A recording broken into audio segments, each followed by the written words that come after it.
¿Sí me escucharon lo que dije o no me escucharon absolutamente nada? Sí, profe, le estábamos escuchando.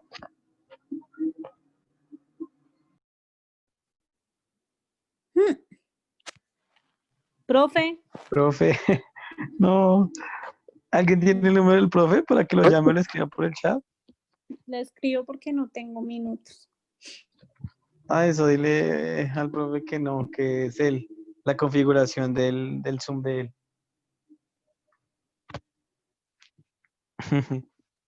Que no nos está escuchando el profe.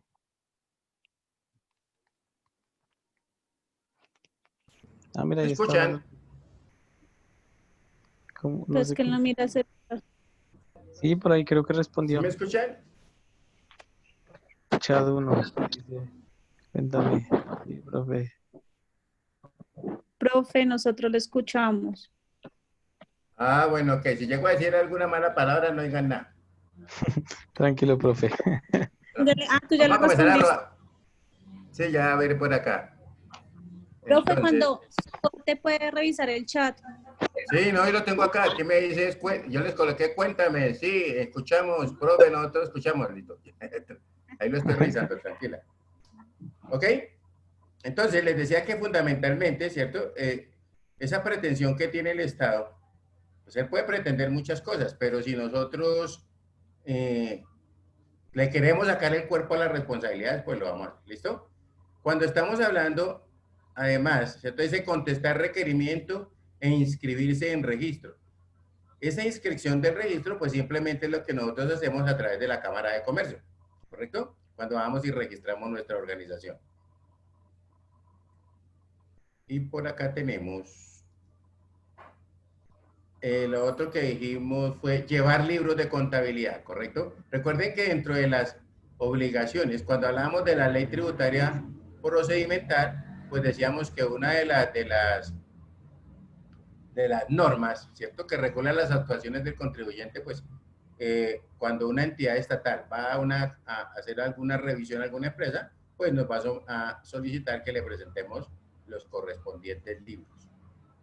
¿Listo? Los libros oficiales. Recuerden que también la norma dice que hoy en día pues no debemos registrar todos los libros, pero sí por lo menos debemos registrar el libro de actas, ¿listo? Y el libro de registro de accionistas. ¿Estamos claros? Sí, señor. Sí, Ok. profe. Entonces, ojo a lo siguiente, vamos a mirar dos cositas aquí, ya les comparto, si les convencen, si escuchan, si no escuchan, pues entonces me avisan. Vamos a compartir aquí.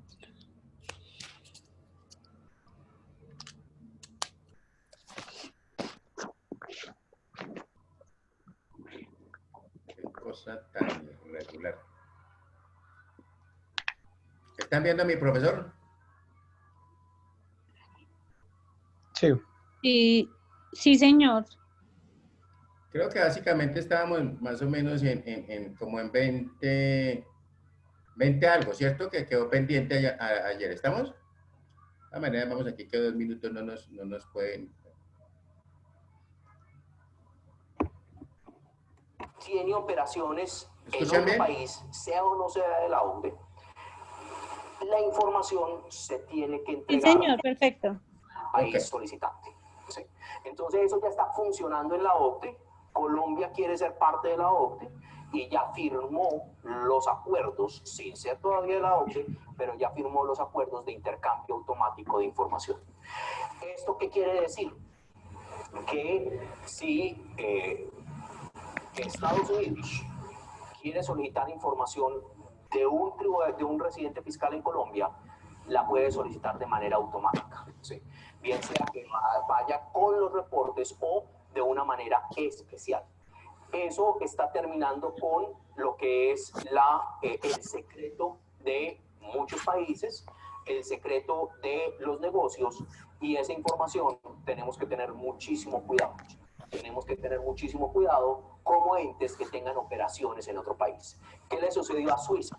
O al banco USB específicamente cuando tuvo que entregar hace tal vez 3 o 4 años, información sobre esos estadounidenses que tenían inversión en Suiza. Eso está generado a partir de FATCA y fue una de las obligaciones que se generaron a partir de ese proceso de los Basileas. Entonces, esto igual ya está dentro de la reforma tributaria en Colombia. Este elemento están diciendo hay información e intercambio automático de información con residentes fiscales de otros países para que esos otros países adicionalmente me entreguen la información de residentes fiscales colombianos que tengan inversión en esos países del exterior. Entonces ahí entra a generarse un peligro grande para la generación de esos procesos de doble tributación. Entonces, si nosotros miramos cuál ha sido, como ser una gran conclusión, qué es lo que ha sucedido en Colombia con la parte impositiva. En Colombia, comparativamente, mientras los países del resto del mundo están reduciendo sus impuestos, Colombia lo que está haciendo es incrementándolos. La reforma tributaria va a acabar de incrementar ese proceso en términos de la reforma del 2016, pero hay 3 elementos grandes que tenemos que tener cuidado cuando vamos a hacer negocios hacia afuera por un efecto de tributación internacional. 1, las entidades controladas del exterior.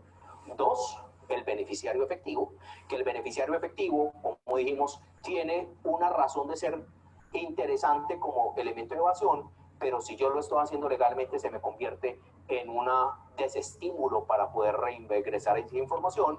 Y en tercer lugar, lo que es el tratamiento de toda la información con los paraísos fiscales. Pero no solamente eso, sino que me genera todo este intercambio automático de la información. Eso es básicamente lo que quería comentarles en términos de esas implicaciones colombianas desde el punto de vista tributario y cómo eso nos va a estar afectando realmente en la competitividad. No sé si tengan preguntas, dudas, problemas, inconvenientes, preocupaciones. ¿Qué pasa si uno de los países no coopera?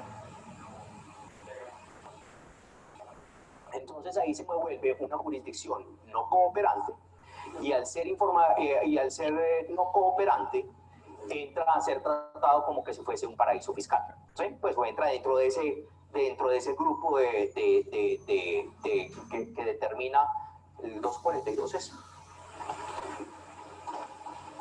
el 124, ¿sí? Que determina el 124. Ahora, ¿cuáles son las implicaciones? Que una compañía colombiana o un residente fiscal en Colombia genere actividades con una entidad no cooperante, o sea, con un 124, automáticamente tengo que practicar la retención en la fuente determinada. Y en muchos de los casos es la máxima retención en la fuente de 35.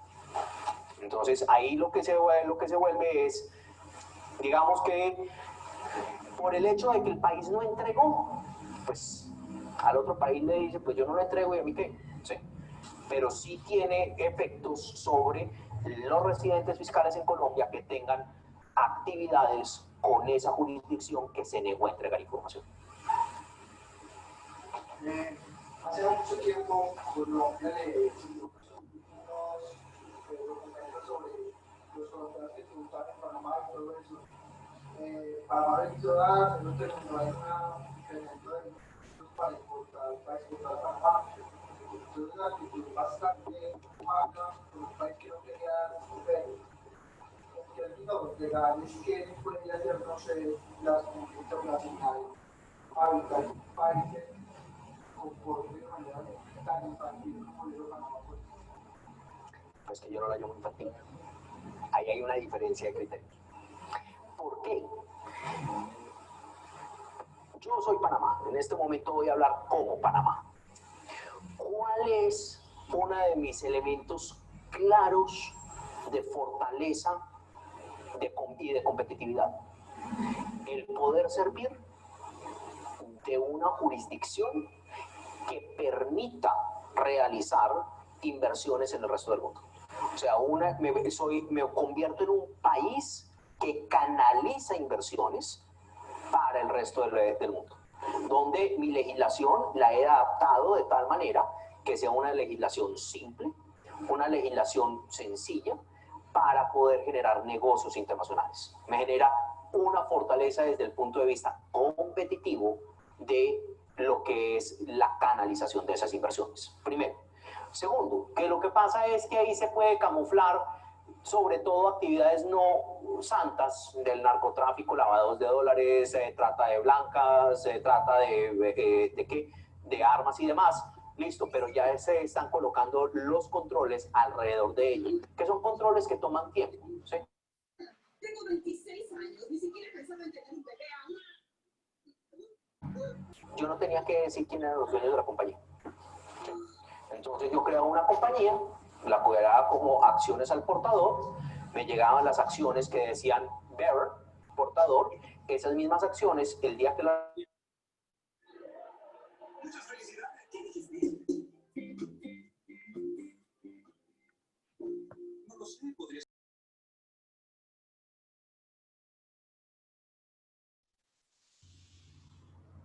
Ya empezó esta vaina.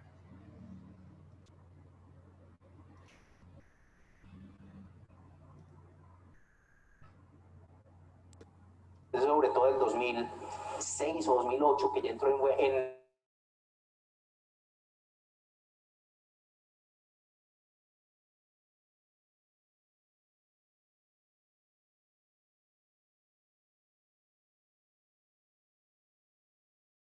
proceso de lavado de dólares y demás.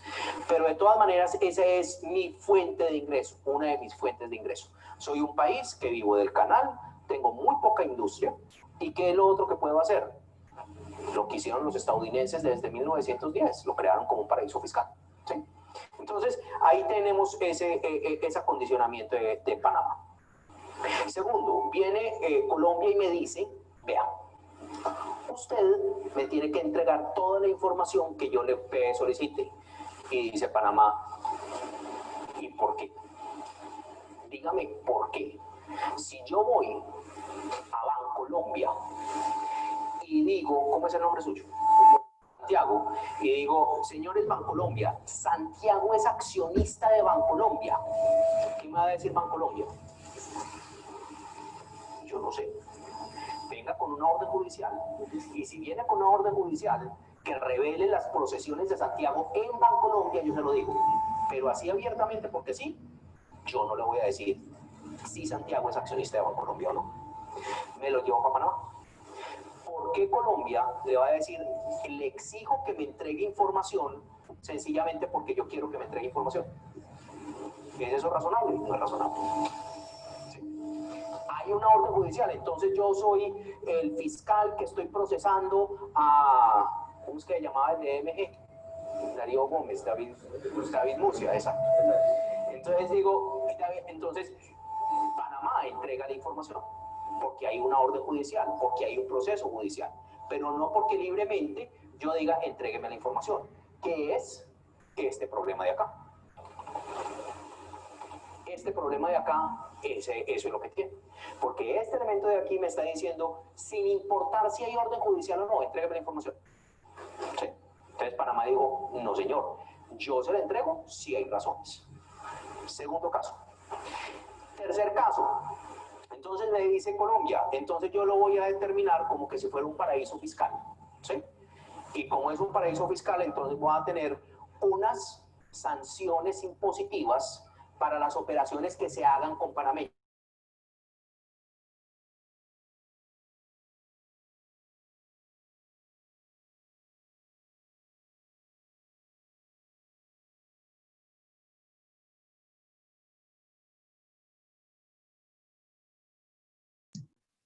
¿Se pausó de nuevo? Sí, se pausó de nuevo.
libremente yo diga, entrégueme la información, que es este problema de acá.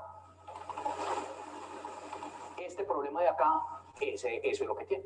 Porque este elemento de aquí me está diciendo, sin importar si hay orden judicial o no, entrégame la información. ¿Sí? Entonces Panamá dijo, no señor, yo se la entrego si hay razones. Segundo caso. Tercer caso. Entonces me dice Colombia, entonces yo lo voy a determinar como que si fuera un paraíso fiscal. ¿Sí? Y como es un paraíso fiscal, entonces voy a tener unas sanciones impositivas para las operaciones que se hagan con panameños. ¿Quién impone la sanción? Colombia. Entonces, ¿qué dice Panamá? Me voy a quedarte quieto y digo, vea pues este tan charro. ¿Sí? No tengo por qué entregarle la información. Me dice que le entregue información que yo no le tengo que entregar. Y yo me voy a quedar aquí calmado, chupando dedo. Ah, no, entonces yo inmediatamente cojo y le pongo sanciones.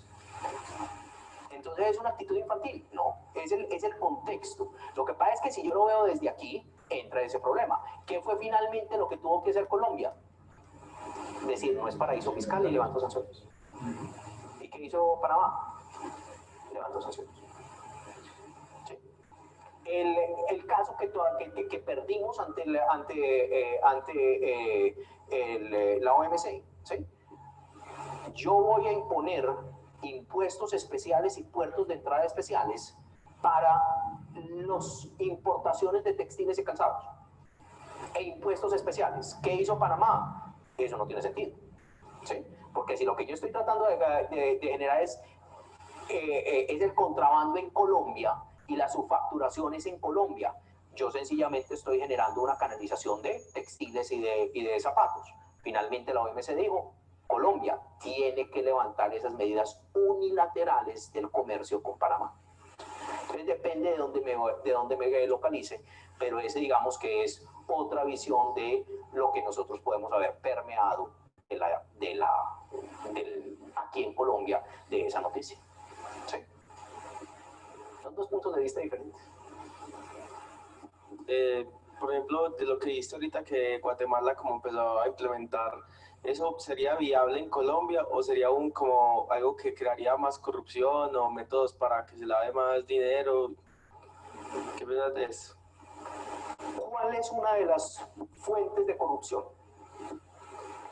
Una de las fuentes de corrupción más grande, que hay todos los tratados y estudios y lo que usted quiera alrededor de ello, es cuando se establecen tantos controles para generar operaciones que puede quedar a la interpretación o sencillamente a una coima para no aplicar. ¿Cuál es uno de los, aquí estoy haciendo un paréntesis muy grande y una apreciación muy personal, vuelvo y digo muy personal, cuál es uno de los miedos más grandes que se tiene de la reforma del 2016? Que a la DIAN se le dieron poderes casi que omnímodos.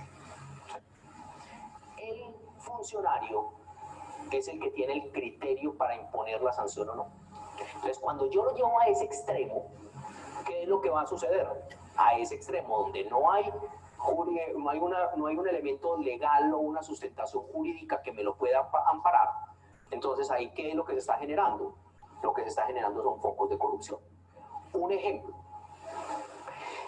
Hace 2 años, en una compañía localizada en Medellín, Milagro Manuel Santo, estaba solicitando una devolución de impuestos. Esa compañía mantiene absolutamente, pues no hay nada por debajo de todo legal.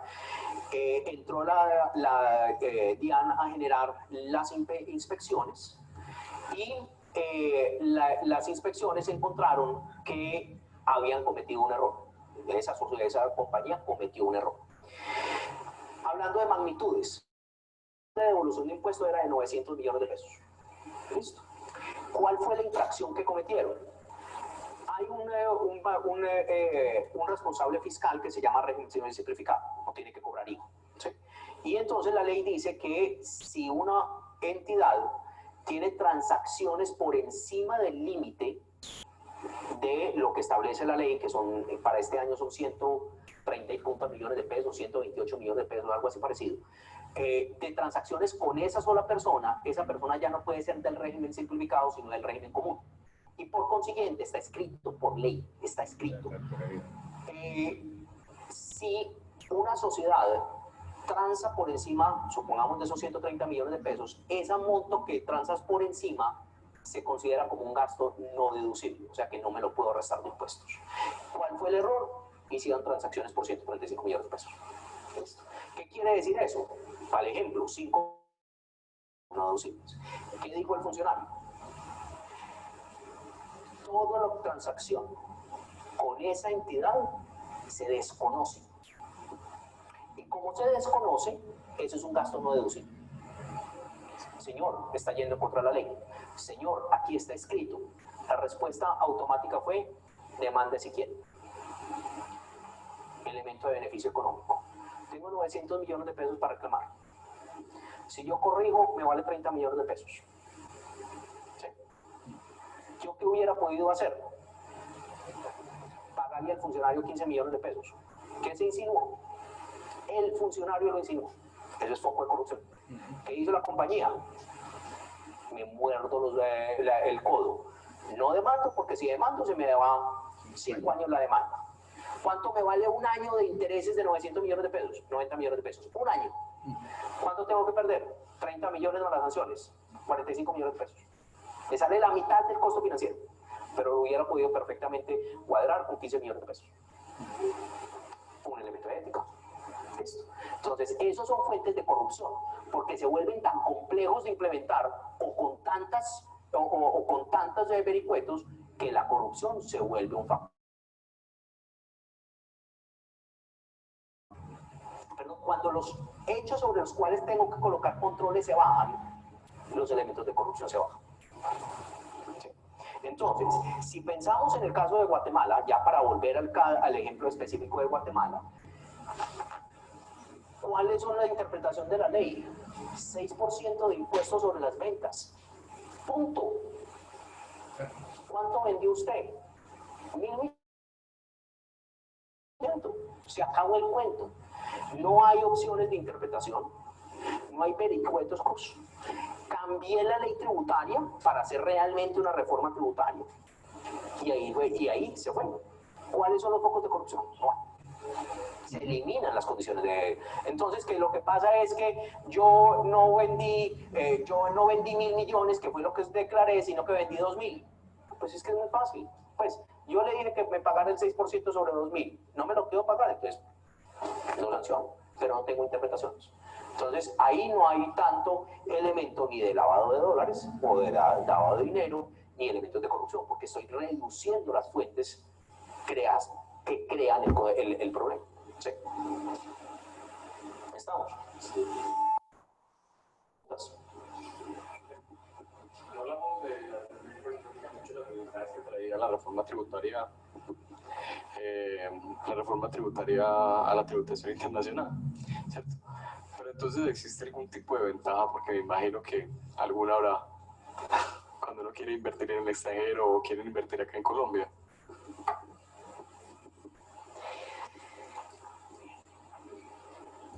¿Qué ventaja hay desde el punto de vista del régimen de tributación internacional con la del 2016? Yo no quiero ser exagerado, si digo ninguno. Porque no hay ningún elemento que me permita decir que yo voy a generar beneficios por esas inversiones. Ahora, si yo me voy al lado de los IVAs, por ejemplo, del cobro de IVA, hay un beneficio interesante para las entidades del sector petrolero. Punto. Sector petrolero. Donde el IVA que paguen esas entidades por importaciones de máquinas. En este momento, el IVA tiene dos tratamientos: o hace mayor valor del activo y entonces pedazo de la inversión a través de la depreciación. ¿Sí? Entonces, para hacer el ejemplo fácil, compré un activo de 100 pesos y pagué 20 pesos de impuesto, ¿sí?, de IVA. Entonces, yo puedo decir 120 pesos vale el activo y ese activo yo lo deprecio. La depreciación solamente recupero el 34% de la inversión. ¿Sí? Lo otro es que todo el IVA lo puedo llevar en un gasto en un mismo año. Entonces, igual, lo que estoy haciendo es recuperando más rápidamente, pero me ahorro el mismo 34. Ese es el tratamiento general del IVA en bienes de capital. Ahora, ¿qué le dijeron a las entidades del sector petrolero? El IVA, usted se lo puede descontar del IVA, no como un gasto, sino como un IVA. Entonces, si usted facturó 1.000 pesos en IVA, usted se puede quitar directamente y entregarle al gobierno la diferencia. Entonces, eso sí es un incentivo, pero por el manejo del IVA, no por un elemento que sea desde el punto de vista de los elementos de inversión extranjera. Porque los elementos de inversión extranjera, uno de los que más duro, o sea, somos un país que estamos tratando de crear conocimientos, somos un país que estamos tratando de generar propiedad intelectual, que estamos tratando de incrementar esos elementos, ¿sí? de registro de marcas y patentes y demás en Colombia, pero el cambio fue a que todo eso tiene impuesto o tiene la máxima retención en la fuente. Entonces quitaron beneficios, ya no hay beneficios como los anteriores del 170% o 175% de la inversión, no hay elementos que sean descontables de los impuestos, estoy generando retención en la fuente sobre actividades y regalías que yo pague sobre esas invenciones. Entonces se vuelve un elemento bastante complejo desde el punto de vista de los incentivos. Personalmente, inversión extranjera, específicamente en términos de tributación, sobre todo nacionales saliendo, no le veo ningún beneficio. Ninguno.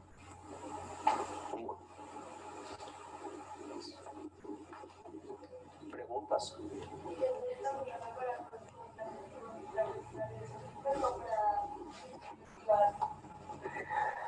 Nada, ese es el pesaroso, mujer.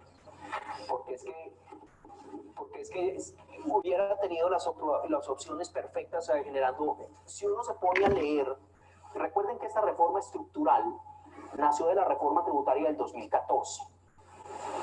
En el 2014, cuando hicieron la reforma tributaria del 2014, se constituyó un grupo de expertos. Y ese grupo de expertos debía dar las sugerencias y las recomendaciones para poder hacer realmente una reforma estructural.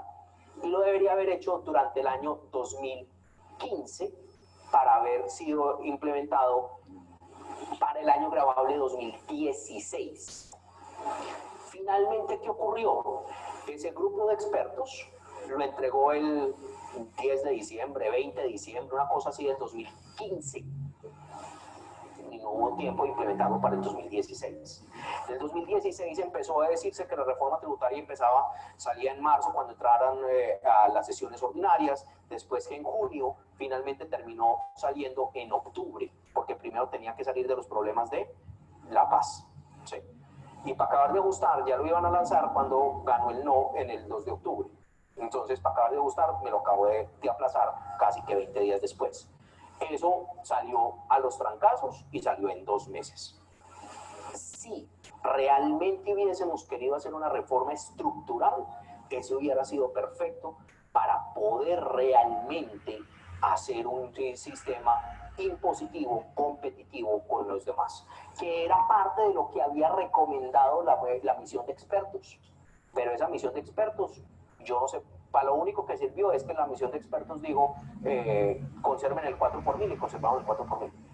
Pero, pues, sí, siendo un poquito exagerados, pero digamos que de esas recomendaciones, muchas sencillamente se dieron al traste. Entonces, perdió realmente Colombia una opción muy grande. Y acuérdense de mí, en el 2018 tenemos otra reforma tributaria. Que estamos diciendo que esta reforma tributaria es estructural y me va a dar para no sé cuántos años. Recuerden, me invitan a un tinto, por favor, una apuesta. 2018 tenemos reforma tributaria. Colombia Colombia está yendo, se está volviendo un país alcabalero. Pues toda la vida lo hemos sido, pero peor cada vez. ¿Sí?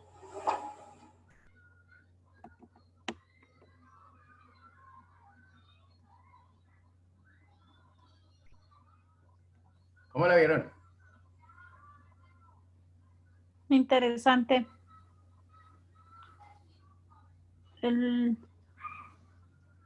¿Sí nos escucha, profe? ¿Estamos de acuerdo o en desacuerdo? Todo lo contrario. Como que no nos escucha. Profe, Profe, ¿nos escuchas? Profe, No. no No nos nos está escuchando. No nos escucha. Bueno, muy bien. Evalúen en el chat. Entonces, ya creo que por ahí me están tratando de hablar, pero no escucho nada. Entonces vamos a mirar acá. Bueno, oigan, Nicolás, vaya haciendo calentado.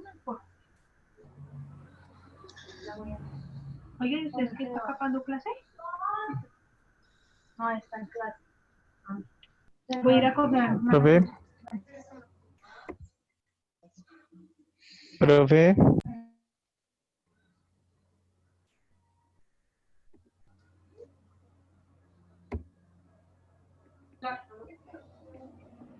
Ya no lo escuchamos. Hola, ¿me escuchan? Sí, señor. Ok, ya.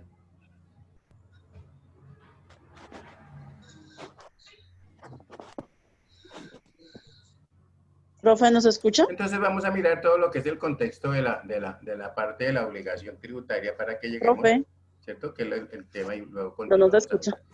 El profe no nos escucha, toca escribirle por el WhatsApp. Yo no les escucho nada, pero pues aquí ya estoy viendo que ustedes sí me escuchan.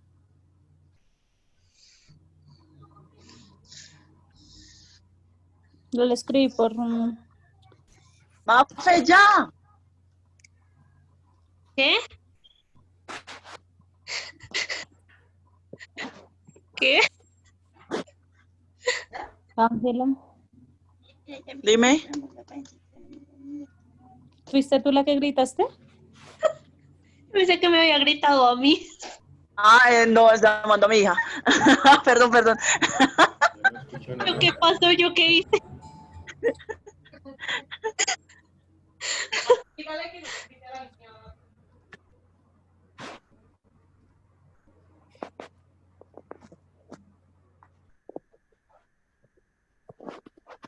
¿Vemos la pantalla? Sí, señor.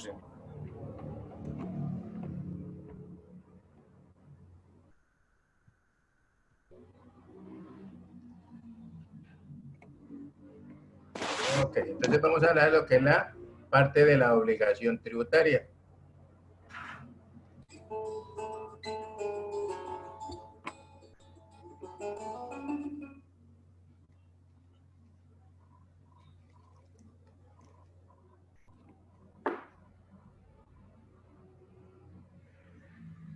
Bien, comenzamos entonces, como os decía, con el hecho imponible. Es decir, una vez que hemos visto que en el seno de la relación jurídico-tributaria su objeto central, el fundamento de esa relación jurídico-tributaria está constituido por la obligación tributaria principal, vamos a ver el papel que juega el hecho imponible en esa obligación tributaria principal, porque fijaros que en el tema anterior, cuando veíamos el concepto de impuesto, de tasa y de contribución especial, siempre decíamos que el hecho imponible en unos casos conllevaba actividad administrativa, en otros casos no. Es decir, el hecho imponible es, en una primera aproximación, para que lo entendáis así en una primera idea muy global y muy coloquial, es como si contestáramos a la pregunta de por qué hay que pagar un determinado tributo o por qué hay que pagar una determinada obligación tributaria, ¿no?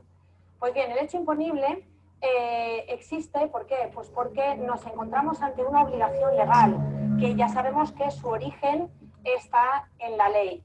Es decir, no interviene para nada la voluntad de las partes, en concreto la voluntad del obligado tributario, a la hora de tener que cumplir con una determinada obligación tributaria.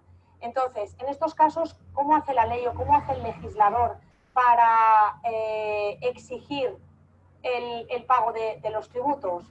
Pues el legislador lo que hace es que adopta un determinado hecho de la realidad que manifiesta una determinada capacidad económica y se incluye en una norma de rango legal, de manera que cuando un sujeto realiza ese hecho que está contemplado en la ley, por lo tanto, eso significará que ese sujeto está manifestando una determinada capacidad económica, con lo cual, en el momento en que esa persona realiza ese hecho contemplado en la ley y por lo tanto está manifestando su capacidad económica, entonces nacerá la obligación que tiene de pagar ese concreto tributo, o lo que es lo mismo, nacerá su obligación tributaria.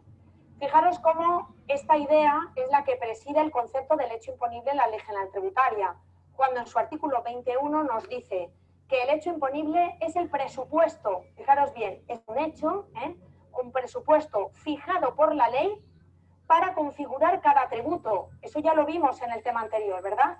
Que el hecho imponible de la tasa es diferente del hecho imponible del impuesto. Entonces, el hecho imponible sirve para configurar cada tributo y cuya realización, es decir, la realización de ese hecho imponible por parte de un sujeto, origina el nacimiento de la obligación tributaria principal. Con lo cual, de momento, ya sabemos que el hecho imponible está contemplado en una ley y que es lo que diferencia las tres categorías tributarias entre sí, y lo que sabemos es que la realización de ese hecho imponible origina de alguna manera que la obligación tributaria principal nazca. Pues bien, ¿qué funciones tiene el hecho imponible? Tiene tres funciones fundamentales. La que acabo de decir, en primer lugar, que sirve para configurar cada tributo y para distinguir las diferentes categorías tributarias, es decir, el impuesto, la tasa y la contribución especial. En segundo lugar, como bien dice el artículo 21, el hecho imponible es el origen de la obligación tributaria. Si no hay realización del hecho imponible, no va a haber nacimiento de la obligación de pagar un determinado tributo. Y en tercer lugar, el hecho imponible representa la manifestación del deber de contribuir al sostenimiento de los gastos públicos mediante qué criterio fundamental que ya hemos estudiado, mediante la capacidad económica. ¿Por qué? Porque el hecho imponible es el que manifiesta o el que revela la capacidad económica del sujeto que lo está realizando. Bien, cuando se dice que el hecho imponible origina el nacimiento de la obligación tributaria, sobre esta cuestión hubo una polémica, ¿vale?, que hoy por hoy ya está bastante superada, acerca del nacimiento de la obligación tributaria principal. ¿Por qué? Porque habían dos tesis fundamentalmente contrapuestas, y entonces una tesis entendía que efectivamente que la obligación tributaria principal nacía por la realización del hecho imponible y que por lo tanto el posterior acto de liquidación o de cuantificación de esa obligación tributaria era meramente declarativo, es decir, declaraba lo que ya había nacido previamente. Por lo tanto, estos eran los partidarios de las tesis declarativas. Por otra parte, nos encontramos con aquellos partidarios de que entendían que realmente la obligación tributaria no nacía directamente de la realización del hecho imponible, sino que nacía del posterior acto de liquidación o de cuantificación de la deuda. Con lo cual, en el momento en que se cuantifica esa deuda, a partir de ese momento ya es cuando nacía la obligación tributaria principal. De ahí que a los partidarios de esta teoría, esta teoría se le denominaba como la tesis constitutiva. ¿Por qué? Porque la función que ese acto de liquidación o de cuantificación de la deuda, es decir, en el momento en que ya se sabe qué cuantía es la que se tiene que pagar en concepto de tributo a la hacienda pública, realmente ese acto de liquidación era lo que constituía el nacimiento o el origen de la obligación tributaria principal. Hoy por hoy, como os decía, esa es una polémica tradicional, y hoy por hoy está plenamente superada. ¿Por qué? Porque nos encontramos hoy por hoy con que el hecho imponible es lo que origina el nacimiento de la obligación tributaria. Y ese hecho imponible o ese momento puede coincidir o no con el momento de su exigibilidad. Lo tenéis aquí debajo. Habrá casos en los que el nacimiento y la exigibilidad de la obligación tributaria coincidirán en el tiempo. Por poneros un ejemplo, si un obligado tributario va a solicitar la expedición o renovación de la tasa del DNI, fijaros cómo la realización del hecho imponible va a coincidir en principio con la exigibilidad. Ahora bien, también nos podremos encontrar con otros supuestos en los que el momento del nacimiento y el momento de la exigibilidad estarán separados en el tiempo o disociados en el tiempo, como sucede, por ejemplo, en el IRPF, que se entiende producido el hecho imponible a 31 de diciembre de un determinado año, pero luego el momento en que se cuantifica y que por lo tanto es exigible esa obligación tributaria es mucho más posteriormente, ¿no? Con lo cual, como os decía, siempre ¿con qué nos quedamos? Pues con que habrá que ver la normativa propia del tributo de que se trate. ¿Por qué? Porque ambas situaciones son plenamente legítimas. Así viene también establecido en el artículo 21 de la Ley General Tributaria. Fijaros, como nos dice, el devengo es el momento en el que se entiende realizado el hecho imponible. El devengo del tributo siempre es cuando se entiende realizado o producido el hecho imponible y en el que se produce el nacimiento de la obligación tributaria principal. Con lo cual, la Ley General Tributaria, como veis, conecta la realización del hecho imponible con el nacimiento de la obligación tributaria principal. La fecha del devengo determina las circunstancias relevantes para la configuración de la obligación tributaria, salvo que la ley de cada tributo disponga otra cosa. Y fijaros lo que dice su apartado 2. La ley propia de cada tributo podrá establecer la exigibilidad de la cuota o cantidad a ingresar o de parte de la misma en un momento distinto al del devengo del tributo. Con lo cual, la propia Ley General Tributaria, nuestro legislador, está admitiendo ambas situaciones. Es decir, que habrá ocasiones en las que el nacimiento y la exigibilidad de esa obligación tributaria coincidirán en el tiempo, ningún problema, y habrá otras ocasiones en las que ambos momentos serán diferentes, ¿no? O estén disociados en el tiempo. Como os decía, están plenamente admitidas ambas situaciones, pero lo que sí que es cierto es que de alguna manera el hecho imponible es el detonante, es decir, cuando se realiza el hecho imponible que está contemplado en una ley. Además, acordaros de que el artículo 8 de la Ley General Tributaria establece los elementos esenciales de un tributo que tienen que estar sometidos al principio de legalidad y ahí está el hecho imponible. Entonces, como os decía, siempre que se realice el hecho imponible contemplado en una ley, de alguna manera se origina el nacimiento de esa obligación tributaria, es decir, del pago del tributo de que se trate. Elementos estructurales, es decir, en todo hecho imponible os vais a encontrar con estos elementos. Un elemento objetivo y un elemento subjetivo. El elemento objetivo, a su vez, puede ser desdoblado en 4 aspectos o se puede ver desde 4 perspectivas o puntos de vista. Pues bien, comenzamos, por ejemplo, con el elemento subjetivo. El elemento subjetivo es aquel que hace referencia a la especial relación existente entre el sujeto que realiza el hecho imponible y el elemento objetivo del mismo. El elemento subjetivo es especialmente importante en los tributos de naturaleza personal. Acordaros que veíamos en el tema anterior la distinción entre los impuestos personales y reales, ¿verdad? Impuestos personales son aquellos en los que la condición del sujeto que realiza precisamente el hecho imponible es un elemento fundamental de cara a que nazca precisamente la obligación tributaria principal. El elemento objetivo hace referencia a la capacidad económica que se quiere someter a gravamen con el establecimiento del tributo de que se trate. Pues bien, como os decía, el elemento objetivo, a su vez, se puede ver desde 4 perspectivas o desde 4 aspectos que fueron planteados, como os decía, en su día por el profesor Said de Bujanda. El aspecto material es aquel hecho, acto o negocio sometido a gravamen por un determinado tributo y es el que coincide con la capacidad económica que se quiere someter a gravamen con el establecimiento. Normalmente se suele equiparar con el denominado objeto del tributo, es decir, la capacidad económica sobre la que recae el tributo sobre la renta, sobre el patrimonio o sobre el consumo. El aspecto espacial es aquel que vincula la realización del hecho imponible con un determinado ámbito territorial.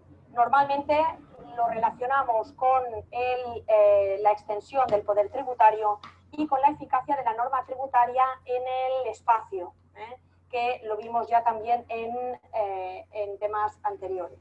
En tercer lugar, el aspecto temporal se refiere al momento en que se realiza ese hecho imponible y afecta al nacimiento de la obligación tributaria principal. Es lo que comúnmente conocemos como el devengo, es decir, cuando se entiende producido ese hecho imponible y a partir del momento en que nacerá, como decía antes, la obligación de pagar un determinado tributo. Y por último, el aspecto cuantitativo es el que hace referencia a la cuantificación, es decir, es la medida, es cómo se mide la capacidad económica que se manifiesta en el momento en que se realiza ese hecho imponible. En el libro tenéis un ejemplo que se refiere al impuesto sobre construcciones, instalaciones y obras, es decir, el hecho imponible de este impuesto. Fijaros, en el artículo 100 del texto refundido de la Ley de Haciendas Locales nos dice que el hecho imponible del impuesto, fijaros bien en el impuesto sobre construcciones, instalaciones y obras. Es decir, decía antes que el hecho imponible es como contestar el por qué. ¿Por qué tenemos que pagar el impuesto sobre construcciones, instalaciones y obras? ¿Por qué? Pues porque, como decía, el hecho imponible está constituido por la realización dentro del término municipal de cualquier construcción, instalación u obra para la que se exija obtención de la correspondiente licencia de obras o urbanística. Pues bien, fijaros como en este caso el elemento objetivo estaría constituido por la realización de una capacidad, la realización de cualquier construcción, instalación u obra en un territorio determinado, en este caso en un término municipal, en un momento determinado y en una determinada cuantía, ¿vale? ¿Por quién? Por un determinado sujeto, ¿vale? Todos los hechos imponibles que os podáis encontrar, ¿vale? Siempre de manera más, a lo mejor más directa o un poco más indirecta, ¿vale? Indirectamente, pero siempre vais a poder encontrar y desgranar todos los hechos imponibles en esos dos elementos. El elemento objetivo y el elemento subjetivo, y el primero de ellos, a su vez, en esos cuatro aspectos. Pasamos entonces a la exención tributaria. La exención tributaria es justo lo contrario, es decir, si hasta ahora lo que veíamos era que cuando una persona realiza el hecho imponible y por lo tanto está manifestando una determinada capacidad económica, nace o surge su obligación de pagar un determinado tributo o nace o surge su obligación tributaria, pues fijaros cómo hay ocasiones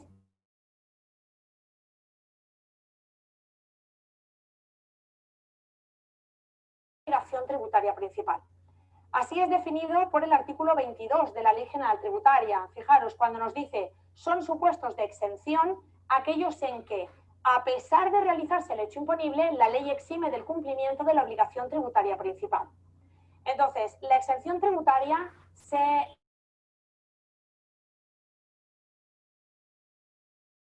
la norma que acabamos de ver, es decir, la norma que regula el hecho imponible, y, en segundo lugar, la norma que establece la exención y, por lo tanto, exime de tributación a algunos de esos supuestos o a algunas de las personas que, en principio, están llamados a tributar por ese tributo, por ese impuesto, etc.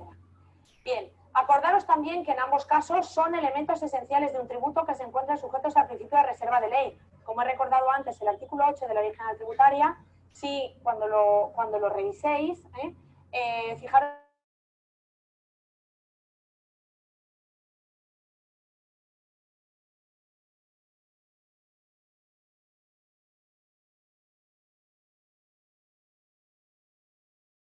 Pues bien, por ejemplo, por poner un ejemplo, imaginaros el hecho imponible del IRPF, del impuesto sobre la renta de las personas físicas, es la obtención de renta por una persona física, ¿vale? Con lo cual, cuando una persona física obtiene determinadas rentas que pueden provenir de salarios, que pueden provenir de intereses, por ejemplo, de capital mobiliario, de diferentes fuentes u orígenes de renta, en principio están realizando el hecho imponible del impuesto.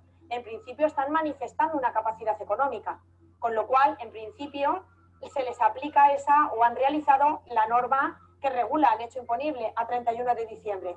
Ahora bien, puede que existan, como así sucede en la realidad, con determinadas normas que lo que hacen es eximir de tributación a determinados supuestos o a determinadas personas. Por poneros un ejemplo, las becas públicas, ¿vale? Las becas públicas, si no estuvieran exentas, en principio la cantidad que se recibe por una persona para cursar becas, para cursar estudios, por ejemplo, en principio deberían de tributar, constituyen renta, constituyen capacidad económica, deberían de tributar. Pero ¿qué es lo que sucede?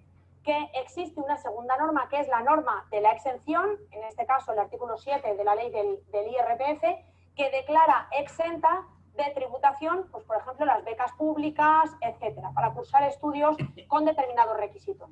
Entonces, para que lo entendáis, la norma que regula el hecho imponible, ¿vale? Pues y tenemos determinados supuestos que en principio tienen que tributar en el momento en que se realiza ese hecho imponible. Ahora bien, la norma de exención lo que hace es como que los exime de tributar. De manera que, fijaros, es importante, sobre todo por una parte, por la diferenciación que luego veremos con los supuestos de no sujeción, pero también es importante, sobre todo, que veáis que en un momento determinado, igual que se ha aprobado esa norma que regula la exención, esa segunda norma, si se elimina, ¿qué sucederá? Que el supuesto que estaba exento vuelve otra vez a tributar. ¿Por qué? Porque le es de aplicación la norma que regula el hecho imponible. Bien, con lo cual, en el caso de la exención tributaria, como decía, se produce por el juego de dos normas, la norma que regula el hecho imponible y la norma que establece esa exención. Clases de exenciones, ¿qué tenemos? Pues bien, tenemos exenciones totales o bien exenciones parciales. Las exenciones totales son aquellas en las que impiden totalmente el nacimiento de la obligación tributaria. El caso que os he dicho de las becas, ¿no? Totalmente, es decir, íntegramente, totalmente, de cuantía están exentas, ¿vale? O, por otra parte, nos encontraremos con una exención parcial cuando se reduce el importe o la cuantía. Por ejemplo, podría ser una bonificación, una reducción, también.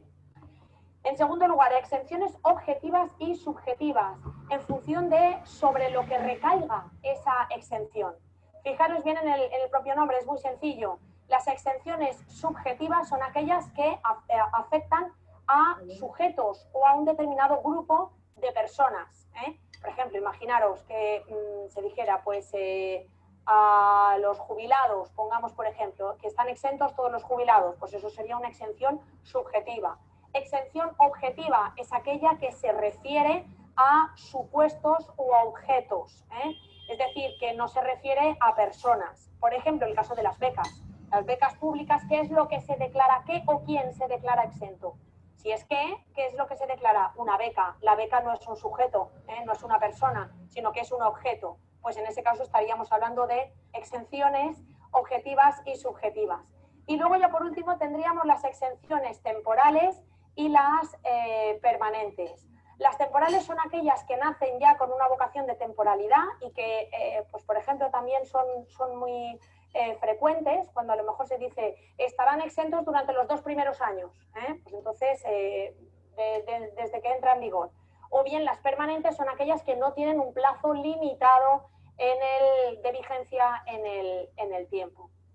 Pues bien, esto es por lo que se refiere a las exenciones. En el libro tenéis unos ejemplos bastante clarificadores. Por ejemplo, pues el caso de las becas públicas, como decía, sería una exención total y además una exención objetiva y permanente. Como ejemplo de exención de carácter parcial, pues por ejemplo tenemos la de determinados en el IRPF, determinados dividendos y participaciones en beneficios, hasta 1.500 euros. Fijaros bien, hasta 1.500 euros están exentos, entonces si alguien recibe 2.000 euros, los 1.500 primeros estarán exentos y la diferencia, es decir, los 500 sí que tributarán. Esa sería una exención parcial. Exenciones temporales, pues las que ahí tenéis un ejemplo del IAE, que según el cual estarán exentos los sujetos pasivos que inicien el ejercicio de su actividad en territorio español durante los 2 primeros años. Y luego exención subjetiva, pues por ejemplo las que se establecen en favor de la Cruz Roja, de la ONCE, etcétera. Es decir, lo que se declara exento es a pues un grupo, un colectivo de personas o de sujetos. Y ya por último nos queda simplemente el diferenciar y distinguir la exención tributaria respecto de los supuestos de no sujeción. Y es que son parecidos porque en la práctica los soléis confundir, porque en la práctica producen el mismo efecto, y es que no se tributa o no se paga la cuota tributaria, pero internamente y jurídicamente son supuestos diferentes, ¿no? Fijaros cómo lo define la Ley General Tributaria. Nos dice que la ley podrá completar la delimitación del hecho imponible mediante la mención de supuestos de no sujeción. Es decir, si bien la norma de exención, es decir, teníamos la norma del hecho imponible y luego teníamos aquí la segunda norma que era la que declaraba la exención, ¿verdad? Pues bien, el caso de la norma de no sujeción sería un supuesto que quedaría aquí. Es decir, la norma que regula la no sujeción se emite o se aprueba con carácter aclaratorio, es decir, son supuestos que directamente el legislador, ante la duda, dice esto queda fuera del ámbito de aplicación de este hecho imponible. Es decir, esto no va a tributar, ¿vale? De ahí que digamos que en el fondo, como tal y como establece la Ley General Tributaria, en el fondo se trata de delimitar el hecho imponible, de acotarlo más y de aclarar lo que cae dentro de la aplicación de una determinada norma, es decir, del hecho imponible, y lo que no cae dentro, por lo tanto, lo que cae fuera y lo que, por lo tanto, no tributa. Entonces, fijaros la diferencia en las exenciones, ¿cuántas normas decíamos que habían? Dos, ¿verdad? Una, que es la que regula en la exención, decía, que es la que regula el hecho imponible, y una segunda norma que recae sobre aquella y que es la que declara la exención concreta de que se trate. Pues bien, en el caso de la no sujeción hay simplemente una norma, que es la que dice o aclara que ese supuesto no está sujeto al tributo de que se trate. ¿Vale? Os voy a poner un ejemplo. En el IRPF, Impuesto sobre la Renta de las Personas Físicas, hay un artículo que dice estarán o no estarán sujetas a tributación por este impuesto aquellas rentas que estén sujetas al impuesto sobre sucesiones y donaciones. Entonces, insisto, es una delimitación, una aclaración de ese hecho imponible. En la práctica lo que tenemos es que, como os decía, los efectos son los mismos. Y es que tanto en el caso de la exención como en el caso de la no sujeción no se paga, no se exige la cuota tributaria, pero internamente no es lo mismo, ¿vale? Sobre todo también por lo que os decía, porque en un momento determinado la segunda norma de exención se puede eliminar, la que la ha declarado, y entonces ese supuesto que está exento, pues en un momento determinado vuelve otra vez a estar sujeto. Y eso también ha pasado en casos prácticos reales, es decir, supuestos que en un momento determinado estaban exentos y que luego en un momento posterior, bueno, pues se ha anulado esa norma que declara la exención, y por lo tanto son supuestos plenamente sujetos al tributo de que se trate.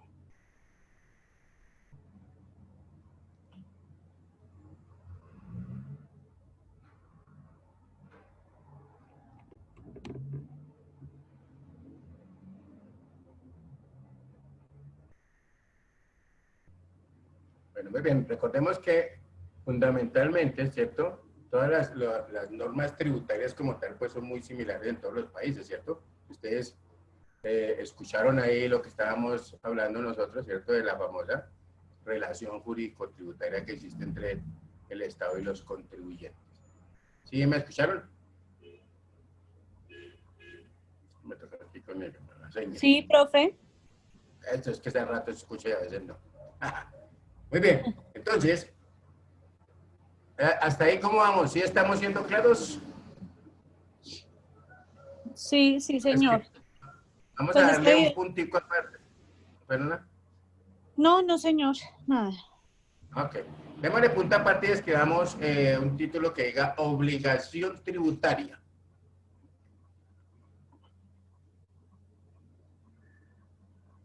¿Listo? Y dentro de esta obligación tributaria, básicamente, entonces escribamos concepto, 2 puntos. En términos generales, una obligación, coma,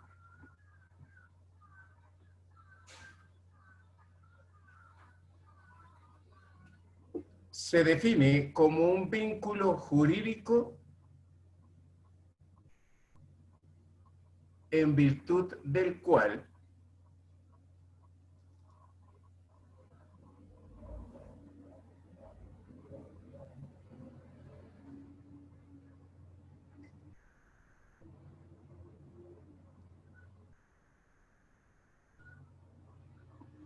una persona determinada debe realizar una prestación en provecho de otra.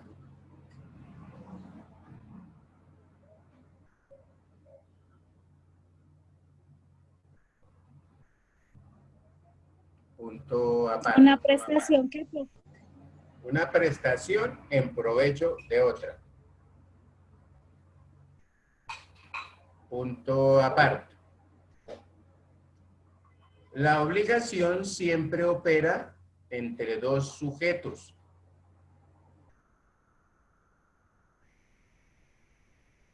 Entre paréntesis colocamos acreedor y deudor.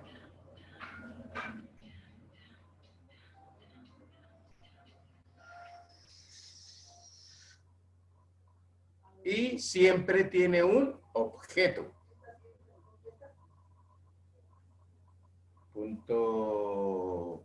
Seguir.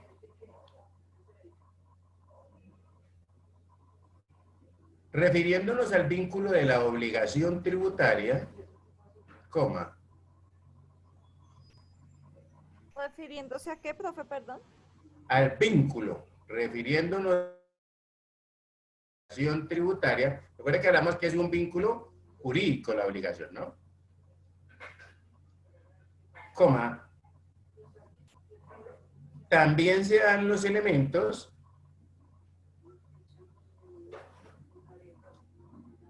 de la obligación en general. Punto y coma.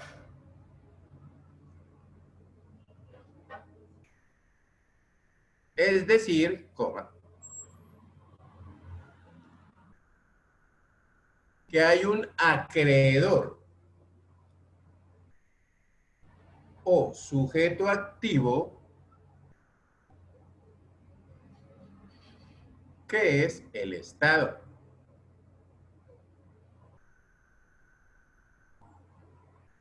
Punto y coma. Un deudor o sujeto pasivo que es el contribuyente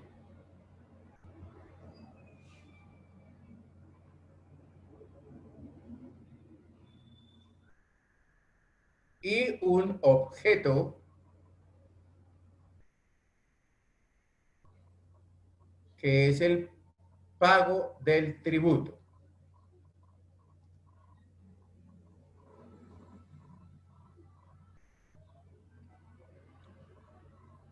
¿Listo? Entonces ya les voy a compartir otra información. Una preguntita, ¿qué pasó con doña Olga y con José? Que no los he vuelto a ver en mi vida. ¿Saben algo o no?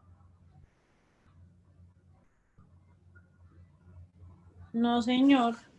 No se han comunicado con ellos. Ah, bueno. No, profe. No. Sí, desde ayer no estuvieron, hoy. No, entonces dije, vamos a esperar. Bueno, ahí les dejo esa misión para que averigüen qué pasó con ese par de muchachos. Espérenme, entonces ya les comparto aquí otra vez para que se me ambiente. Esta es.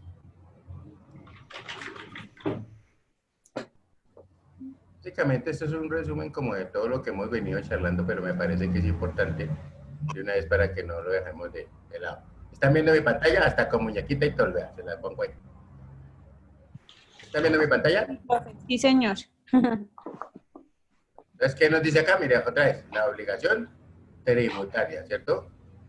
Sí, señor. Mira que este resumen me parece bien interesante para que lo tengamos ahí en nuestra plataforma.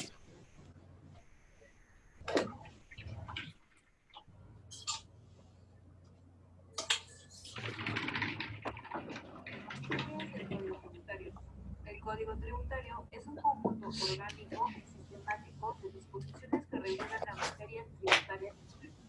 El Código Tributario es fundamental del sistema tributario nacional, ya que sus normas se aplican a los distintos tributos que existen.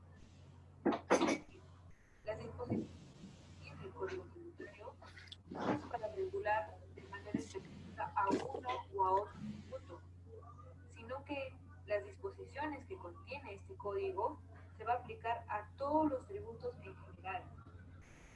Por eso decimos que el Código Tributario viene a ser la norma mater de todos los tributos. Bien, ¿cómo es que se divide el Código Tributario? El Código Tributario se divide en 5 partes.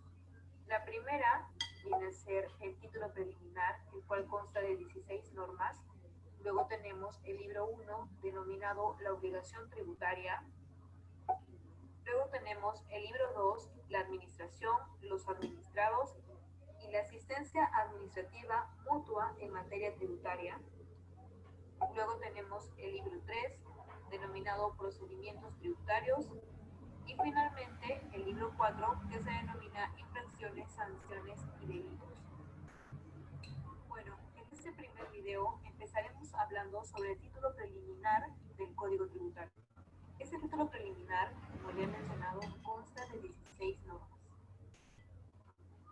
La primera norma se denomina contenido. Esta norma, como su mismo nombre lo dice, nos habla sobre el contenido del Código Tributario. Nos dice que este código establece los principios generales, las instituciones, los procedimientos, las normas del ordenamiento jurídico tributario. Es decir, los principios de derecho tributario, o mejor dicho, los principios de la tributación en nuestro país están contenidos en el Código Tributario. Además, en el Código Tributario vamos a encontrar a qué instituciones acudir en tal procedimiento. Es decir, según el procedimiento o acción que estemos realizando, el Código Tributario nos va a decir hacia qué institución debemos acudir. Y además, en el Código Tributario encontramos también los procedimientos. Los procedimientos en materia tributaria, es decir, procedimientos de fiscalización, procedimientos de cobranza coactiva, los procedimientos contenciosos y los procedimientos no contenciosos. Todo esto lo vamos a ir viendo según vayamos avanzando en ese tema del Código Tributario. Entonces, en la norma 1, más que todo nos habla sobre lo que contiene el Código Tributario. Antes de empezar a hablar sobre la norma 2, que se denomina ámbito de aplicación, vamos a hablar sobre el tributo, ya que en videos anteriores hasta el momento no se ha hablado sobre el tributo, en qué consiste el tributo, qué es el tributo. Bien, en nuestra legislación, la palabra tributo no tiene una definición. En ninguna norma, ni en la Constitución Política del Perú, ni en el Código Tributario nos dicen de manera específica qué es el tributo. Si nosotros hablamos de manera general qué es el tributo, podemos mencionar que este es un término polisémico, porque el tributo lo podemos tomar como norma jurídica, pero la palabra tributo también encaja, por ejemplo, cuando decimos hay que hacer un tributo a algo, es decir, un reconocimiento, ¿no? Pero bueno, en fin, ¿qué es el tributo en esta materia? Como ya he mencionado, no hay una definición exacta de lo que es el tributo en nuestra Constitución. Sin embargo, gracias a la doctrina, podemos mencionar que el tributo tiene las siguientes características. En primer lugar, el tributo viene a ser una prestación, usualmente de dinero, pero en algunos casos en especie. ¿Qué es una prestación? Una prestación es algo que hace un sujeto en favor de otro. En este caso, el tributo viene a ser la prestación que los ciudadanos realizan al Estado para que se pueda realizar obras públicas en bien de todos los ciudadanos, ¿no? Bien, pero ¿qué es en sí la prestación? Según el derecho civil, la prestación se da de 3 formas, o mejor dicho, hay 3 tipos de prestación. Tenemos la prestación de dar, la prestación de hacer y la prestación de no hacer. La prestación de dar, cuando una persona se compromete a entregar algo. La prestación de hacer es cuando una persona se compromete a realizar una determinada acción. Y la prestación de no hacer, cuando una persona se compromete a no realizar determinada acción. Vamos a ver un ejemplo de cada uno para entenderlo mejor. En el caso de la prestación de dar, por ejemplo, yo me comprometo a venderte una computadora y la otra parte se compromete a darme dinero. Ahí tenemos la prestación de dar por ambos lados. Yo tengo la prestación de dar porque yo me comprometo a dar la computadora y la otra persona también realiza una prestación de dar porque se compromete a darme el dinero. En el caso de la prestación de hacer, por ejemplo, yo me comprometo a brindarte una asesoría y tú te comprometes a darme dinero. Por mi lado, tengo la prestación de hacer, porque tengo que brindarte la asesoría, tengo que hacer eso. Y la contraparte tiene la prestación de dar. ¿Por qué? Porque me va a dar dinero a cambio. En el caso de la prestación de no hacer, un ejemplo, tú te dedicas a la venta de ropa y yo tengo una marca conocida que me dedico a otra cosa, pero voy a empezar también en la venta de ropa, por lo que tú ves que a mí me va a ir bien también. Entonces, para no correr riesgo, me dices, no realices esa actividad de vender ropa y a cambio yo te voy a pagar tal monto de manera mensual o tal monto en general. Entonces, si yo me comprometo a no vender ropa y a cambio la otra parte me da dinero, entonces de mi parte está la prestación de no hacer y de la otra parte está la prestación de dar, ya que me va a dar dinero para yo no hacer tal actividad. Bien, entonces hay tres tipos de prestación: prestación de dar, prestación de hacer y prestación de no hacer. Pero en este caso, en el caso hablando del tributo, esta prestación de tributo viene a ser, esta prestación viene a ser la prestación de dar. Como ya he mencionado, el tributo tiene la característica de que los ciudadanos brinden una determinada suma de dinero al Estado para que se pueda realizar obras públicas. Entonces tenemos la prestación de dar, ya que los ciudadanos dan el dinero al Estado. Esa es una de las características del tributo. Otra de las características es que el tributo tiene que estar establecido en virtud a una ley. Y esto lo mencionamos en uno de los videos pasados cuando hablamos del principio de legalidad. Cuando mencionamos que el artículo 74 de la Constitución Política de Perú nos decía que los tributos se crean, se modifican, se derogan o se exoneran solo por ley o por decreto del presidente. Entonces, para que este tributo sea válido, es que tiene que estar establecido pues en virtud a una ley. Otra de las características del tributo es que este puede ser exigido coercitivamente por potestad tributaria del Estado ante el incumplimiento de pago. ¿Qué quiere decir esto? Pues en todas las legislaciones del mundo, cuando el ciudadano no paga el tributo, el Estado lo puede exigir de manera forzosa, es decir, de manera coercitiva, llegando al embargo, ¿no? Entonces, cuando el ciudadano no paga el tributo, se le puede exigir de manera directa en la entidad que recauda dicho tributo. Y eso pues es muy distinto a que si tú debieras dinero a un banco, porque cuando tú debes dinero a un banco y este quiere embargarte, no puede ir de manera directa y sacar tus cosas. El banco tiene que ir a la vía judicial, es decir, va a seguir todo un proceso y el juez es quien va a ordenar el embargo de tus bienes. En cambio, en materia tributaria no ocurre eso. Si tú no le pagas a la ciudad o a la municipalidad, entonces ellos pueden ir y directamente hacer el cobro del tributo. ¿Por qué? Porque el Estado tiene aquí la potestad de cobrártelo de manera forzosa ante el incumplimiento del pago de dicho tributo.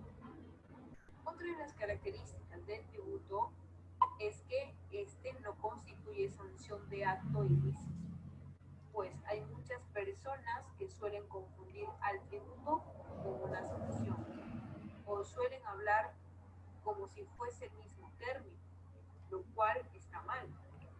El tributo es la prestación que hace un sujeto a favor del Estado para cubrir gastos públicos, para que eso realicen, pues, ¿no?, las obras públicas.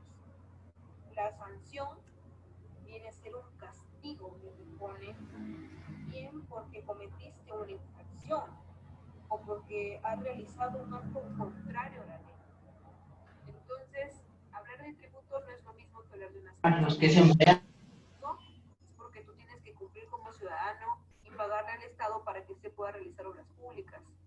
Pero la sanción a ti te lo imponen por realizar un acto indebido, por ir en contra de la ley, ¿no? Bien. De la sanción, el tipo de sanción más conocido viene a ser la multa, pero no es la única, hay varios. Ya hablaremos también de los tipos de sanción más adelante. La multa implica que el ciudadano pague una determinada suma de dinero. Es por eso también que confunden al término tributo con multa, porque ambos consisten en pagar una suma de dinero al Estado.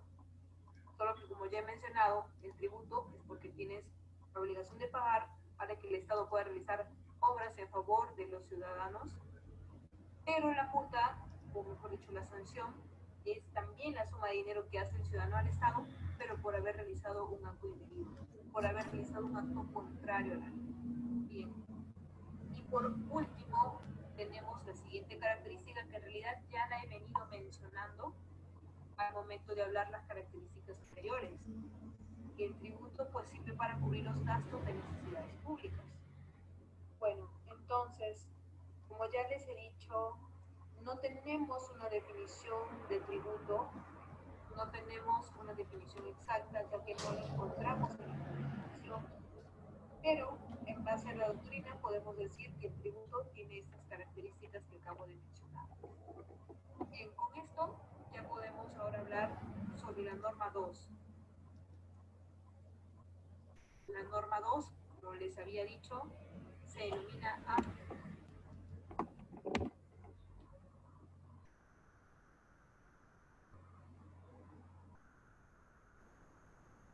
Profe, Señora. son las 7:47. Sí, ya, pero ya yo estaba pendiente, ya apenas quedamos aquí. Entonces, ¿para qué mañana 21:44, por ejemplo, por favor, me colocas? ¿Cuánto? Perdón, 21:44. Listo, profe. ¿Listo? Y vamos a hablar, pues, mañana, básicamente, la norma 2, ahí tenemos una, digamos, un enfoque más directo, ¿no? Entonces, por favor, enciéndame las pantallas. Uy, doña Olga, hace milagroso de verla en su sano juicio. Prendámosla. Activemos las cámaras, por favor, para dejar el registro de salida. ¿Cómo vamos ahí? ¿Estamos siendo claros? ¿Sí han visto toda la similitud que tenemos nosotros en la rama tributaria, tanto en Perú, en España? Que pues eso, digamos, acuérdense lo que, cuando se está hablando de lo que es la tributación internacional, pues ahí no hay nada que hacer. Tenemos que comprender todo, ¿cierto? Recuerde lo que pasó con Panamá, ¿cierto? Decíamos que Panamá, yo siempre dije que en Panamá, cuando se estaban hablando de las inversiones que tenían los colombianos, y en eso una belleza presidente que teníamos en ese momento, ¿cierto? Cuando lo declararon paraíso fiscal, yo creo que al hombre se le olvidó que también tenía inversiones en ese país. Entonces, el desquite, ¿cuál era? Pues simplemente también colocar restricciones o imposiciones para poder controlar los flujos de dinero, ¿no? Bueno, mañana hablamos, porque si no ahorita se les acaban los minuticos de ¿cómo se llama esto? De descanso. De descanso, ¿listo? Vale, profe. Las pausas activas, es que digo yo. Entonces hablamos mañana, Dios O quiere. sea, reactivas. Vale, profe. Chao, profe. Dios los bendiga, entonces hablamos mañana. Chao, profe. Profe, gracias. Gracias. Mucho gusto. Bueno, chao.